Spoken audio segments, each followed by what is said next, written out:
এইটা কি চাপড়ি নাকি? হ্যাঁ চাপ।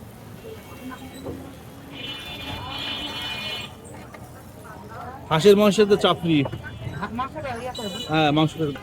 যে প্রথম আমার জানা মতে নওগাঁ শহরে ফুডকার্টে প্রথম হাঁসের মাংস আর হচ্ছে চাপড়ি তৈরি হচ্ছে। চাপড়ি একটু নাড়ন। করেন না সময়। ইয়া হাঁসের মাংস কত করে এটা? এটা ফুল প্যাকেজ 300 টাকা, হাফ প্যাকেজ 150 টাকা।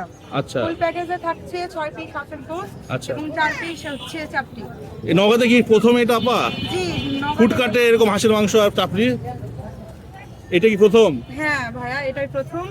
আমরা শুরু করেছি, আলহামদুলিল্লাহ খুবই ভালো রেসপন্স পাচ্ছি। ইনশাআল্লাহ দেখা যাক, যেহেতু আমার মায়ের হাতে তৈরি, আচ্ছা, মানে আচ্ছা। সম্পূর্ণ ঘরোয়া খাবার আপনারা পেয়ে যাবেন। ফ্লেভার আচ্ছা আচ্ছা আচ্ছা, ঠিক আছে। আচ্ছা, সকল রকমের হোমমেড কেক রয়েছে। নওগাঁ জেলার ঐতিহ্যবাহী প্যারা সন্দেশ, সেটার আকৃতি আপনারা চিড়ে জেনে এসেছেন, আমি আকৃতি চেঞ্জ করে আচ্ছা আচ্ছা, ঠিক আছে ঠিক আছে। আরো রয়েছে হচ্ছে আলুর পাপড়, নারকেলের নরসিতে সকল রকম পিঠা পেয়ে যাবেন। আচ্ছা আচ্ছা ডিম সিদ্ধ, ডিম অমলেট। আচ্ছা আচ্ছা। জি, কোয়েল পাখি। কোয়েল পাখি ডিম হচ্ছে মামলেট। আচ্ছা আচ্ছা। এটা হাফ প্যাকেজ, এটা হাফ প্যাকেজ হাঁসের মাংস আর চাপড়ি। এটা মূল্য কত আপা? 150 টাকা। 50 টাকা।